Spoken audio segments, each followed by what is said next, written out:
வணக்கம் உறவுகளே, நான் உங்கள் மதுசூதன். இந்த பதிவை தட்டி விடாதீங்க. ஏனென்றா இது தமிழனாக பிறந்தவர்கள், அது ஈழத்தமிழர்களாக பிறந்தவர்கள் எந்த தேசத்தில் இருந்தாலும் பார்க்க வேண்டிய பதிவு. என்ன விஷயம் என்றதை நான் நேரடியாக வாரன். இந்த அண்மையில் நீர்கொழும்பில் கைதிகளுக்கு இடையிலே ஏற்பட்ட கலவரத்தால் பல சிறை அதிகாரிகள் அடித்து கொள்ளப்பட்ட விடயத்தில், மற்றது கைதிகள் இறந்த விடயத்தில் இப்போ சரியோ பிள்ளையோ பெரிய வாதங்கள் போய்கொண்டிருக்கிறது. அரசியல் ரீதியிலேயும் கொந்தளமாக போய்கொண்டிருக்கிறது. இப்போ ஒரு ஆள் சொன்ன கருத்து பற்றி எல்லோரும் விவாதிக்கிறார்கள். நாங்களும் அதை அலசுவோம். ஆரண்டா முக்கியமான ஒருவர் ஜிஎல் பீரிஸ். கடந்த கால இதுகளில் முக்கிய அமைச்சு பொறுப்புகளை வகித்தவர். அதை விட ஒரு பெரிய சட்டவான், ஒரு பெரிய சட்டவான். அவற்றக்கூடிய கருத்துக்கள் என்ன சொல்லியிருக்கிறாருண்டா, இந்த கைதிகளை நோக்கி சுட்டது சரியா பிழையாண்டதை அது பார்லிமெண்ட்டில் விவாதிக்கணும். அதை நான் இப்போ சொல்ல வேலையில்லை, அது எங்களுடைய வேலையும் அல்ல. அந்த அதிகாரி அங்கே சுடுறாரு, அந்த ஓட்டைகளால் மர ஓட்டைகளால் சுட்டு கொண்டிருக்கின்றார்.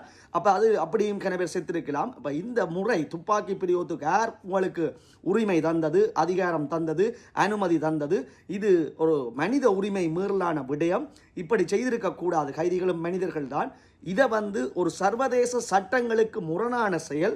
இந்த செயலை நாங்கள் என்ன செய்ய போகிறோம்டா, ஐநா சபை வரைக்கும், ஜெனீவா வரைக்கும் கொண்டு போவோம் என்ற சர்வதேச சட்டத்தை மீறி இருக்கிறீர்கள் இலங்கை. நாங்கள் அங்கே போய் நீதியை பெறுவோம், நிலைநாட்டுவோம் என்று சொன்னது யார்? சர்வதேச சட்டங்களை கரைத்து குடித்த, இலங்கையிலே சட்ட புத்தகங்கள் பலவற்றை எழுதிய, சட்ட மாணவர்களாக படிக்கின்ற அத்தனை பேரும் சட்ட மாணவர்களாக படிக்கின்ற பொழுது அவருடைய புத்தகங்கள் தான் ரெஃபரன்ஸ். ஏன்னா அவருடைய கேஸ் கணக்கிற்கு ரெஃபரன்ஸ். அவர் எழுதிய புத்தகங்களை தான் சில பேர் படிக்கிறார். அப்படியான ஒருவர் சொல்கின்ற கருத்தால் தமிழினம் இன்றைக்கு அதிர்ந்து போயிருக்கிறது. ஏனென்று பார்த்தோம்னா, கைதிகள் சுடப்பட்டது சரியா பிழையா என்ற வாதத்தை விவாதித்து கொள்வது அது எனக்கு தெரிய கலகத்தாக இருக்கிறது.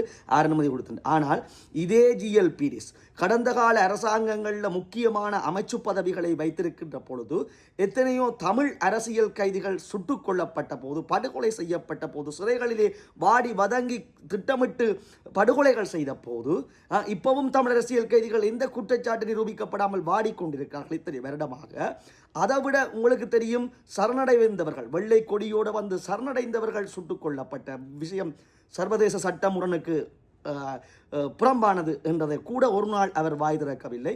அதை விட சரணடைந்த பலர் சுட்டுக் கொல்லப்பட்டது அவருக்கு போர்க்குற்றமாக, சர்வதேச போர் விதிமுறைகள் லோவுகளை மீறியதாகவோ அல்லது சர்வதேச சட்டங்களை மீறியதாகவோ அவருக்கு இதுவரைக்கும் தெரியவில்லை. ஆனால் குற்றங்களை செய்துவிட்டு, அது கைதிகளாக இருந்தாலும் மனிதர்கள், அது சுட்டு அடக்கினது சரியா பிழையா, அவர்களை சுட்டது பிழையான, அவர்களும் மனிதர்கள், அதை விட்டு விடுவோம் நாங்கள்.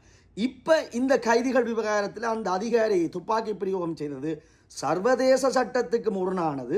நாங்கள் ஜெனீவா மட்டும் போய் நீதியை நிலைநாட்ட போகிறோம் என்று ஒரு மிக முக்கியமான நபர், படித்த நபர், ஒரு சட்டவான், சட்டங்களை கரைத்து குடித்தவர் சொல்லியிருக்கின்றார் என்றால், இவ்வளவு நாளும் ஐயா ஜிஎல் பீரிஸ் ஐயா பேராசிரியர், உங்களுக்கு நாங்கள் மதிப்பு வச்சிருக்கிறோம், உங்களோட புத்தகங்களை படிச்சிருக்கிறோம். ஏன் ஐயா இவ்வளவு நாளும் உங்களுக்கு தெரியலையா? தன்மையான வேண்டுகோள். எத்தனை ஈழத்தமிழர் படுகொலை செய்யப்பட்டார்கள், செம்மணியில் இவ்வளவு அகழ்வாராய்ச்சி நடக்குது. இதுக்கு நீங்கள் நீதியா, ஒரு நீதவானாக, நடுநிலைவாதியாக நீங்கள் வாய் திறந்தீர்களா? சர்வதேச சட்டத்துக்கு இதை உட்படுத்த வேண்டும் என்று. அல்லது எத்தனை கடத்தி காணாமல் ஆக்கப்பட்டார்கள், அதுக்கு நீங்கள் எப்பாவது எங்களுக்கு ஒரு நடுநிலையான மனிதனாக, ஒரு நீதிவானாக, ஒரு நீதிவான் என்றது நீதியை கற்றுக் குடித்தவராக, சட்டத்தை கற்றுக் குடித்தவராக வாய் திறந்திருக்கிறீர்களா? அல்லது வெள்ளை கொடியோட சரணடைந்தவர்களை சுட்டுக் கொண்டது சர்வதேச சட்டத்துக்கு முரணானது என்று எப்பாவது சுட்டி காட்டியிருக்கீங்களா, அடிக்கோட்டிருக்கிறீங்களா?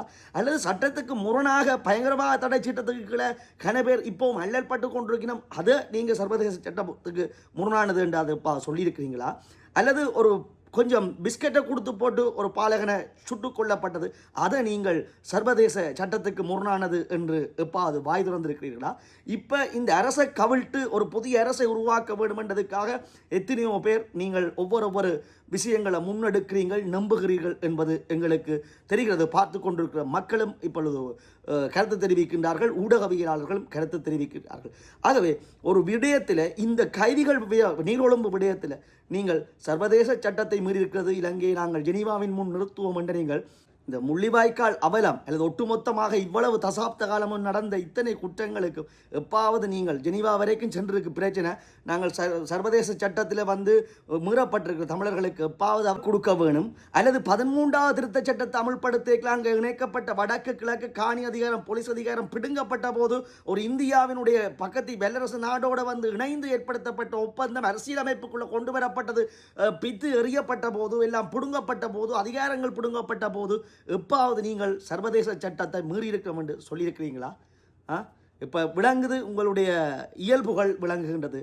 நீங்கள் எங்களுக்கு எந்த பான் துண்டையும் பழைய பான் துண்டையும் பித்து போட மாட்டீர்கள் என்பது இப்போதும் எங்களுக்கு தமிழர்களுக்கு புரிந்து கொள்ள முடியாத பட்சத்தில் இருக்கின்ற பொழுது இதுதான் வேதனையான விடயம். இப்போ கூட நாங்கள் நம்புகிறோம் என்னென்ற ஏதாவது தருவார்களாண்டு. 13வது திருத்த சட்டத்தில் இணைக்கப்பட்ட வடக்கு கிழக்கு கூட இன்னும் இணைக்கப்படவில்லை. மாகாண சபை தேர்தல்கள் நடத்தப்படவில்லை.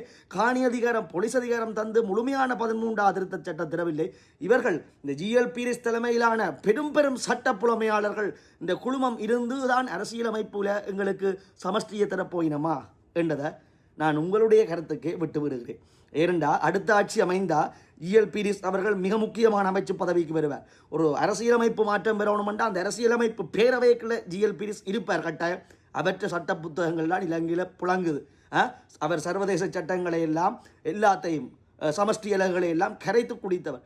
அவர் இப்படி கருத்து சொல்லியிருக்க இவ்வளவு நாளும் தமிழரை பற்றி வாய்துறக்கிறேன்டா ஏதாவது ஒரு தீர்வை எங்களுக்கு அரசியலமைப்பில் நல்ல ஒரு சிறந்த சமஷ்டியை தருவாரா என்கிற கருத்தை தமிழ் மக்கள் புரிந்து கொள்ள வேண்டும்.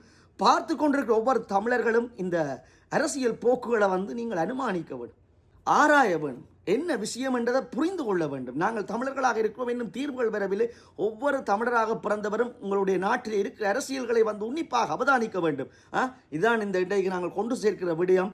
ஆகவே ஒவ்வொருவரும் தங்கள் ஆட்சிகளை பிடிப்பதற்கும் ஆட்சி அதிகாரங்களை தக்க வைப்பதில் வந்து குறியாக இருக்கிறார்களே ஒழிய ஒருபோதும் தமிழர்கள் மீது கரிசனை கொண்டவர்களாக இன்னும் தெரியல. இப்போ எத்தனையோ 400 எலும்புக்கூடுகள் கிட்டத்தட்ட எடுக்கப்பட்டிருக்கின்றது. யாராவது சர்வதேச சட்டத்துக்குள்ள விசாரிக்கப்பட வேண்டும் என்று வாய் திறந்தார்களா? இப்போ ஜிஎல் பீரிஸ் அவர்கள் வாய் திறந்திருக்கிறார். சர்வதேச தங்களுடைய இனத்துக்கு ஒரு இது நடக்கல சர்வதேச சட்டம் பாய வேண்டும் என்று நினைக்கின்றார். ஆகவே அது எப்போவுமே இனப்பற்றி இருக்கும். எங்கள் மீது தான் நாங்கள் சகோதர இனமாக நிற்கின்ற எங்கள் மீது தான் கரிசனை காட்டுகிறார்களோ தெரியவில்லை. பதிவு பிடித்திருந்தால் பதிவை இந்த தகவலை கொண்டு சேர்க்க நீங்கள் பகிர்வீர்கள் என்று நான் நம்புகிறேன். அதை விட குறிப்பாக யூடியூப் தளத்தில் போய் சப்ஸ்கிரைப் பண்ணி பக்கத்தில் மணியை பிடி தாட்டிவிட்டால் மேலும் மணியான தகவல்களை ஆராயலாம். நன்றி, வணக்கம்.